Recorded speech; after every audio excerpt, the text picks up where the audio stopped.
Hi, I am Brittini and I'm so excited to partner with Keiki Heroes and talk about the different types of superpowers and how we can use our powers for good. Today, we're going to use our artistic and our imagination superpowers for watercolor painting. Who would have thought that art would be a superpower, right?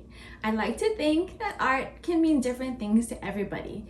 Whether you think of art as an experience, a feeling, or an expression, to me, it's about capturing a specific moment and being able to share it with others. You don't need any super fancy supplies or tools to create. The most important tool you need is your imagination. So today we'll be using Crayola watercolor paint set. So this is available at almost any store. It's really reasonable. It's like under $3. I also have a white acrylic paint. This can be any brand. It's just for the added highlights and the stars that we're gonna paint. You're gonna need this paper. I have watercolor paper here. You're gonna wanna use a paper on the thicker side. So I recommend a watercolor paper or something thicker like cardstock. And to watercolor paint, we're gonna need water. So I upcycled a tea tin that I had, and then we're just gonna fill it with water, and then we're gonna use it to rinse our brushes. I have two different size brushes. These are just standard watercolor brushes. If you want to use the brush that comes in your watercolor paint set, you can use that too. And I always like to have some kind of palette to mix my colors and add extra water. So I always like to have a plate handy. So this one has a little bit of coating so the water doesn't seep through. You can also use a plastic plate or an old plastic container. That works well too. It's nice to have some paper towels on hand for the extra moisture, and you can dab your brushes and your paints.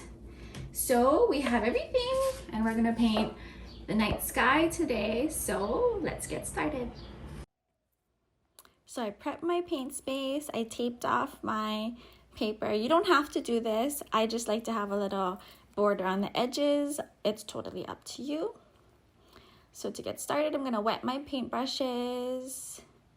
And we're gonna paint the Milky Way over Mauna Kea. So I'm gonna start with the darkest color, which is black, and I'm gonna paint the darkest parts of the sky on the outer right and left edges of the paper.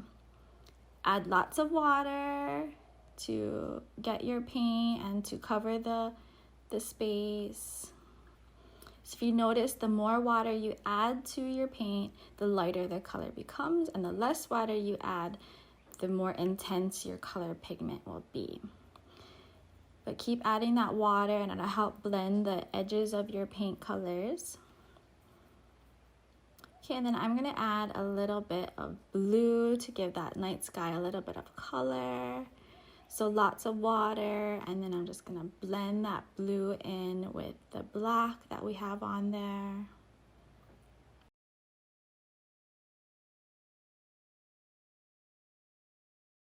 So when you get to where the blue and the black connect, just add water to that section, and then it'll blend nice and easy together. And then I always like to add water on the inner parts of the color to blend that into the white. So when we think of the Milky Way, the center part of the Milky Way is going to be the lightest, and then as you get farther away from the center of the Milky Way, it gets darker. We're going to add more purple to blend in between the blue and the blacks. So experiment with how you apply your paint, either like dabbing or how you hold it. It'll make a difference. And then use your imagination on how you see the sky evolving. I'm gonna add a little bit more blue in this area, and I'm mixing it with a little bit of black to give it a darker blue hue. Don't be afraid to mix your colors and add water to give your painting a variety. My favorite part about painting landscapes and nature is that there's no real wrong way to do it. It's just all about what you feel. You can use your creative license to make changes to the scenery. And it's just really organic. Just do what you feel, do what you want to do, and in the end, it's going to be something that you can be proud of. So keep dabbing that color and slowly building up your night sky. So if you notice, we started out really light and lots of water, and as we progress, we're adding more and more intense color with less water, and you can see that the color is brighter. So just keep dabbing away, mixing those colors, switching between the blues and the purples and the blacks to get all those rich colors of the night sky, and then blend it in. So as you get closer to the center of that Milky Way, we want to try and keep that strip where the stars come down on the lighter side. So I'm going to be removing the paint from my brush by rinsing it out and adding more water in the center so it's a lighter color. I want to get a little bit more depth in the purple, so I'm going to try adding a little bit of reds. Blending in between the blue and the purples. So don't forget to experiment with how you hold the brush and how you apply the brush, whether it's dabbing or little swirly circles.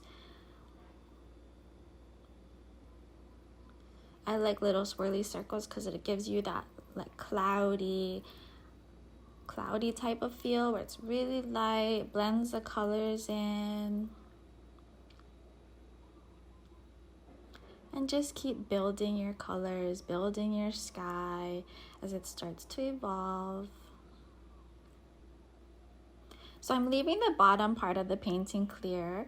We're gonna paint some mountains in there when we're a little bit closer to the end. And when we get back to the center of the Milky Way, remember we want to keep it light, so I'm adding lots of water just to blend the edges of our paint colors that we have down there already.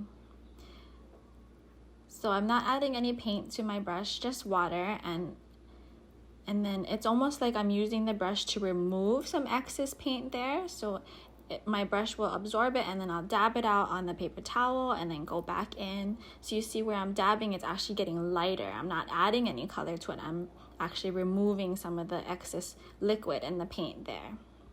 So it gives it that really soft, like almost fluffy cloud feel. So our night sky is almost done. We're just adding a little bit more darker colors to create that intense dark sky. So I'm adding a lot more black, but mixing it with the purples and the blues so we get a little bit more dimension.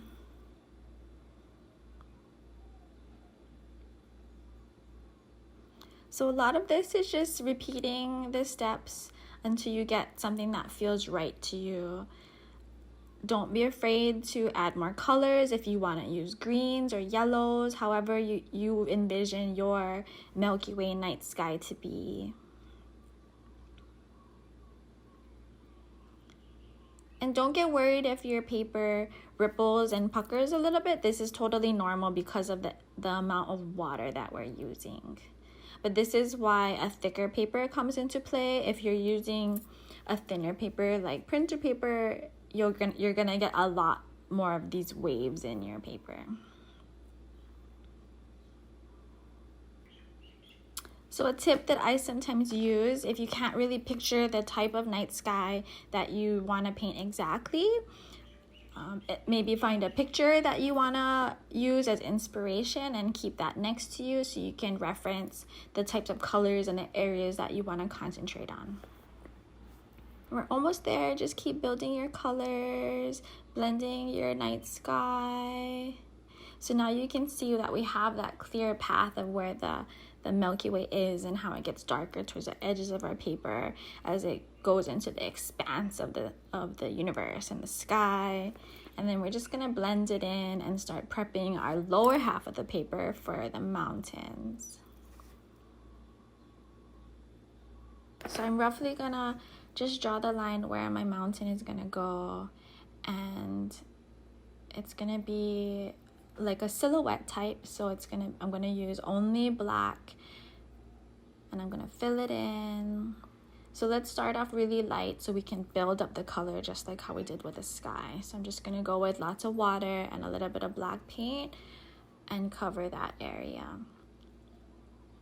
So I'm starting right by building a little bit of some cloud definition. So we're gonna go just really lightly with a little bit of black, just nice fluffy little cloud poofs on the water. So this section is really wet and we're gonna blend it a little bit later, but it's just to kind of help us keep in mind where our clouds are gonna be, because we don't want to put too much dark paint in that area because clouds are white. So we want to keep that area kind of clean. So all we're doing is kind of just building our cloud outline. Just dab, dab, dab, lots of water, really lightly. Okay, now I'm going to start with the closest mountain to me. Just a little mound. And then fill that area in with the black. So we want it to be a dark silhouette. So not a whole lot of liquid for this, not a whole lot of water for this section. Just enough to spread the paint. And you'll notice that this paint set, the black isn't, and you'll notice the black in this paint set isn't highly pigmented. It's not real dark black. So I'm just gonna add some other colors like purple and blue to kind of build it all together, to give it a darker color and different shades of black.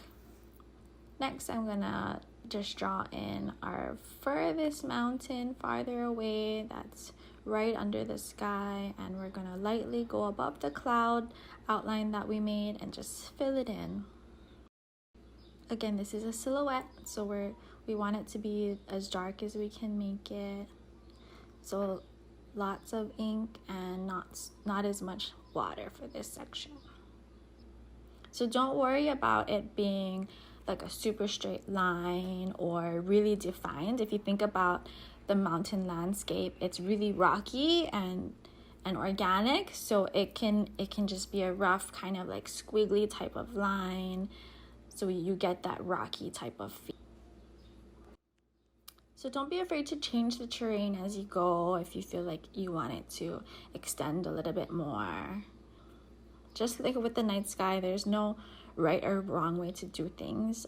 It's just, you know, what you feel, how you want it to look. You can totally use your imagination to create anything you want here. So add those colors. You can change the tone a little bit. So the green we added will give it a little bit warmer and a brown feel.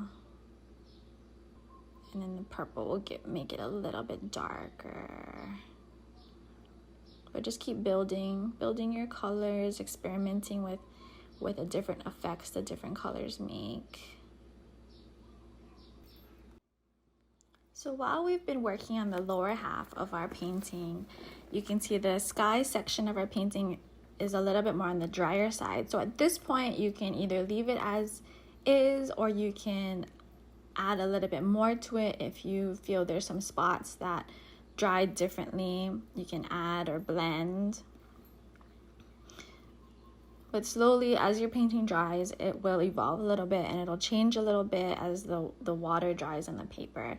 And that's totally okay. And that's another part of this amazing process. So going back up to the sky is a nice time to let your mountains dry a little bit. If your painting's really wet when you change and when we do the clouds, then you're gonna get some bleeding in those dark colors. But we want the edges of the mountain to stay nice, dry and sharp when we get to the clouds. So let's just let it dry for a little bit. I'm just gonna go back and work on the top section of this painting a little bit more and build that depth. So our mountains are a little bit on the drier side. So now we're gonna use our white acrylic paint. I'm just gonna dab a little bit and use a smaller brush. And we're gonna first use it to build our clouds. So nice swirly motions. We're just doing little dabs here and there just to blend in those clouds that we originally outlined.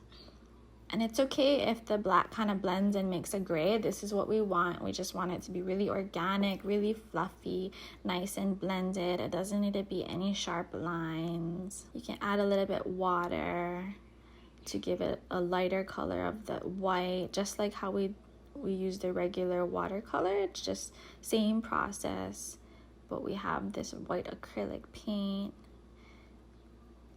So just use those swirly motions and the white colors to blend in the bottom of the mountains where we originally outlined. And then add more and more white to build up the fluffs of the clouds. So be careful not to get too close to that lower mountain because we want to keep that sharp line of the terrain. So what do you think? That looks pretty fluffy, huh? Like cotton candy. We just want to keep building until you feel that it's right and you like what you came up with. Nice and soft. Now that your mountain has dried, you can make it a little bit darker if you want to add a little bit more color. Just building and layering the paint. So this is the fun part. We're gonna add our stars. Load up your brush with that white paint and we're gonna dab it in the water just a little bit. And then you can get another brush or some kind of like a chopstick, just an object so you can tap your white paint brush over it and create these little paint speckles. Be careful, this can make a mess, so if mom or dad don't want you getting paint all over the place, just be careful or prep your area or wipe it right away so the paint doesn't dry on any of your surfaces. Just keep tapping, making those stars. So you'll experiment a little bit. The harder you tap, the bigger your paint drops will be. The softer you tap, the smaller your paint drops will be. You can keep adding paint, you can add water. More water, your white drops will be a little bit more translucent, so it'll make the stars look farther away. Whereas if your stars are a more opaque white, it'll look like they're closer to you. So we want that variety just because no stars are the same, right? When you look at the night sky. And then we want those bright white stars, so you can just dab directly onto your paint, nice and lightly. Don't go too heavy. Just small dabs so we get nice white circles. So have fun with this. As many stars as you want, as little stars as you want. It's really up to you. And there you have it. Whenever you feel like your painting's done, whenever you're happy with it, just let it dry. And then it's almost time for the big reveal.